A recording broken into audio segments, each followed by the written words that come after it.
Здравейте от нашата градина в село Велика, ботаническа градина Серафимови. Това са плодовете вече на нашата прекрасна японска мушмула или малтийска слива.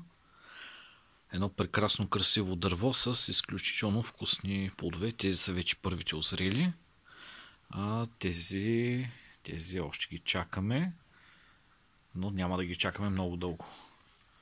Скоро ще станат готови. Препоръчвам ви, ако ходите в Средиземноморието, да си потърсите такива плодове. Ще оставя познатите ни имена да ги търсите.